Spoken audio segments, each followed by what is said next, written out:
오늘 함께 볼 하나님의 말씀은 에스라 9장 9절에서 15절까지 말씀입니다.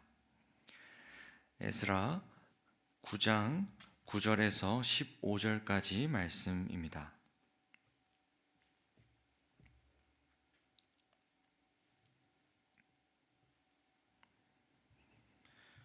우리가 종살이를 하였지만 하나님께서는 우리를 언제까지나 종살이를 하도록 내버려 두지 않으시고 오히려 페르시아의 왕들에게 사랑을 받게 하여 주시고 또 우리에게 용기를 주셔서 하나님의 성전을 다시 짓고 무너진 곳을 다시 쌓아 올리게 하시어 유다와 예루살렘에서 우리가 이처럼 보호를 받으면서 살아갈 수 있게 하셨습니다. 우리의 하나님 주님께서 이렇게까지 하여 주시는데 주님의 계명을 저버렸으니 이제 우리가 무슨 말씀을 드릴 수 있겠습니까?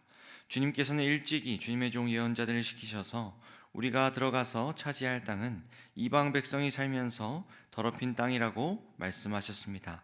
거기에서 사는 자들이 역겨운 일을 하여서 땅의 구석구석까지 더러워지지 않은 곳이 없다고 하셨습니다. 우리의 딸을 그들의 아들에게 시집 보내지도 말고 그들의 딸을 며느리로 맞아들이지도 말라고 하셨습니다. 우리가 강해져서 그 땅에서 나는 좋은 것을 먹으며 그 땅을 우리 자손에게 영원한 유산으로 물려주려면 그 땅에 있는 백성이 번영하거나 성공할 틈을 조금도 주지 말아야 한다고 하셨습니다. 우리가 당한 일은 모두 우리가 지은 죄와 우리가 저지른 크나큰 잘못 때문입니다. 그렇지만 주 우리의 하나님은 우리가 지은 죄에 비하여 가벼운 벌을 내리셔서 우리의 백성을 이만큼이나마 살아남게 하셨습니다.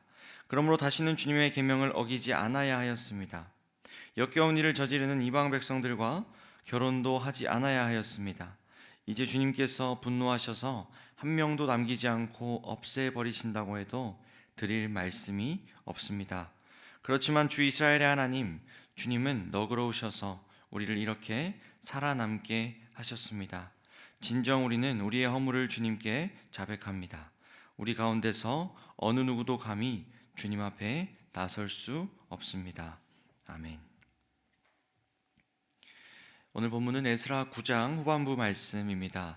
어제의 본문을 통해서 이스라엘 백성들이 이방인들과 혼인한 것을 보았습니다.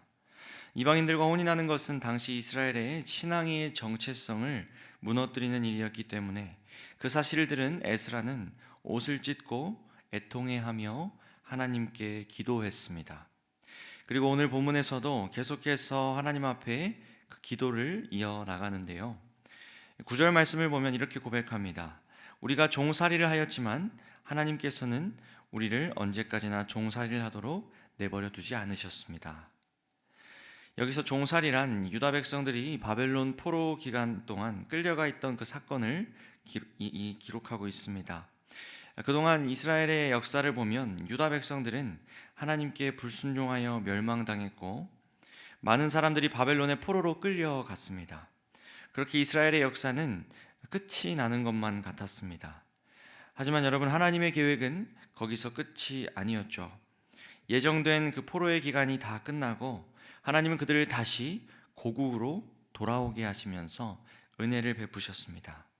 9절 하반부에 에스라는 그 은혜를 회상하면서 이렇게 기록합니다.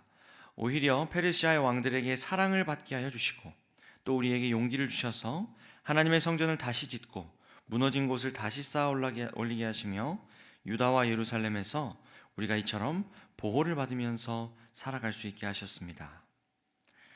하나님께 불순종하여 이 국가의 최후를 맞이한 이스라엘에게는 사실 아무런 소망이 없었습니다. 그러나 하나님은 은혜를 베푸시고 그들을 돌아오게 하셨습니다. 은혜를 베푸신 하나님, 그리고 그 은혜를 받은 이스라엘 백성들. 그렇게 하나님과 이스라엘 백성들은 오직 은혜로 다시 관계를 세워가게 된 것입니다. 그런데 여러분, 오늘 본문을 보면 그 은혜로 다시 맺어진 관계가 한쪽에 의해서 다시 무너지는 것을 봅니다. 10절 말씀에 에스라 이렇게 고백합니다. 주님께서 이렇게까지 하여 주시는데 주님의 계명을 저버렸으니 이제 우리가 무슨 말씀을 드릴 수 있겠습니까? 하나님의 은혜를 경험한 이스라엘 백성들이 그 은혜를 헤아리고 감사하면서 살아가도 부족한데 그 반대의 길을 걷습니다.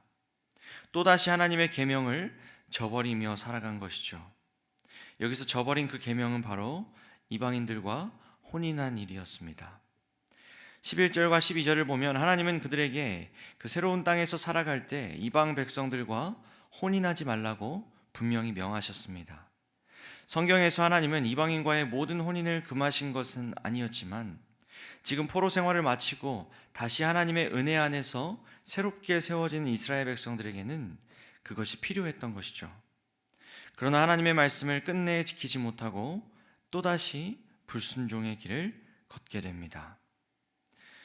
은혜를 경험한 백성들이 또다시 죄악의 길로 돌아가는 그 모습, 참 어리석어 보이지만요, 사실 이 모습은 오늘날 우리의 모습을 너무나 잘 그려내고 있는 것 같습니다. 우리는 모두 유다 백성들처럼 하나님의 은혜를 입은 자들이기 때문이죠.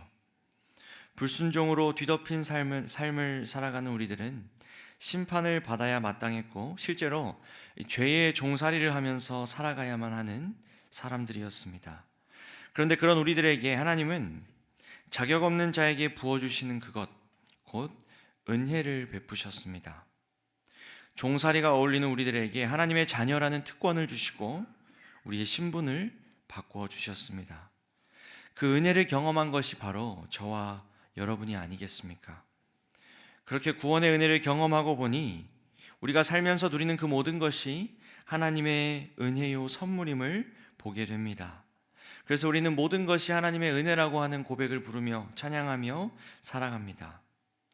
그런데 여러분 어떻습니까? 그런 고백을 하고 뒤이어 우리의 삶으로 돌아와 보면 모든 것이 은혜라고 느껴져서 익숙한 탓인지 그 은혜를 헤아리고 감사하며 살아가도 부족한데 그 반대의 길을 걷는 우리들의 모습을 보게 됩니다.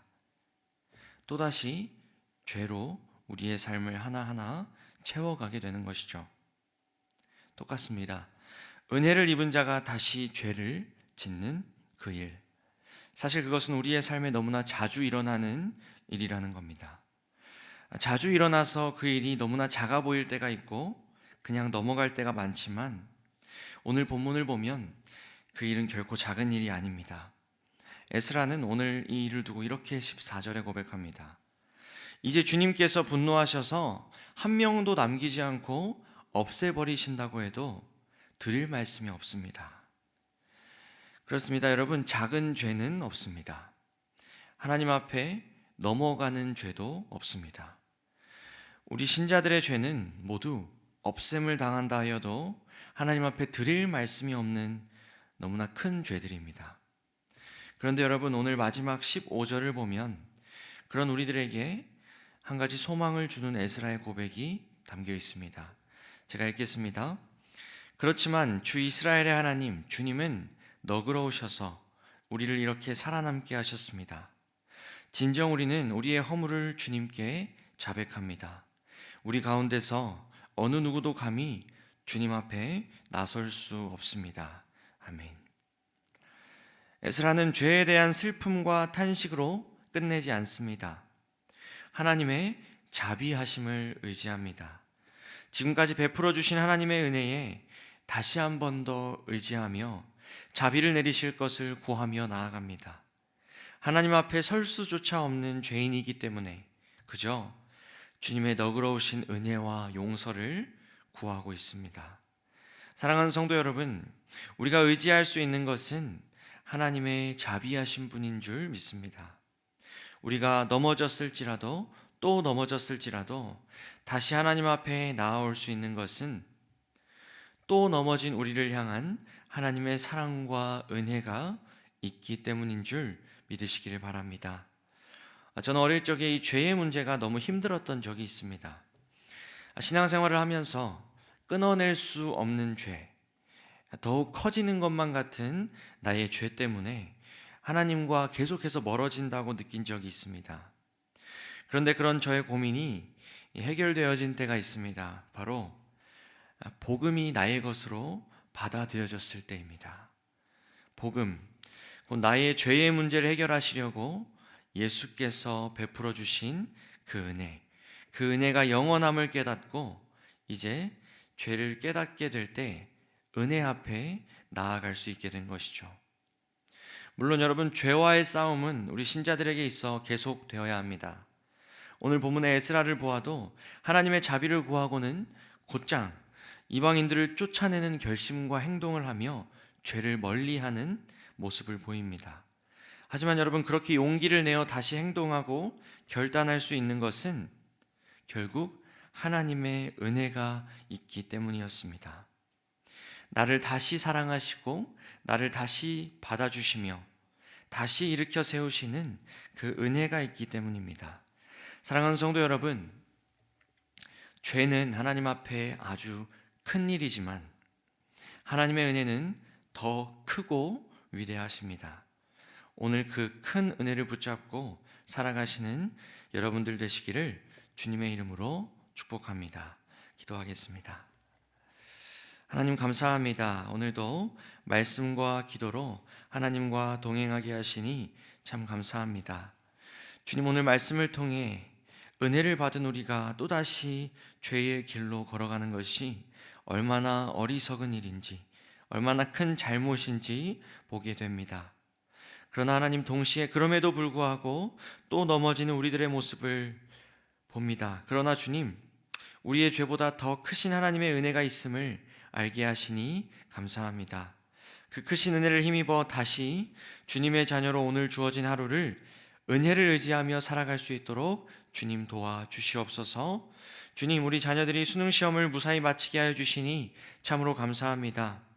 이제 앞으로 걸어갈 그들의 걸음 가운데도 함께하여 주시고 주님과 동행하는 인생길 되게 하여 주시옵소서. 가장 선한 길로 인도하여 주시옵소서. 다가오는 추수감사주의를 위해 기도합니다. 추수감사주의를 통해 우리 교회가 하나님의 은혜의 손길을 헤아려 보며 감사로 채워지게 하여 주시옵소서. 특별히 온 가족 예배로 드려지는 가운데 우리 더향상의 모든 가정들이 가정의 주인 되시고 인도하시는 하나님 안에서 바르게 세워지는 시간이 되게 하여 주시옵소서. 내일 있을 어린이 대회 가운데서도 더향상의 자녀들이 주님이 주신 그 달란트를 가지고 하나님을 높여드리며 하나님 안에서 소중한 추억들을 만들어 올 수 있도록 주님 인도하여 주시옵소서. 모든 것 주님께 맡겨드립니다. 살아계신 예수님의 이름으로 기도드립니다. 아멘.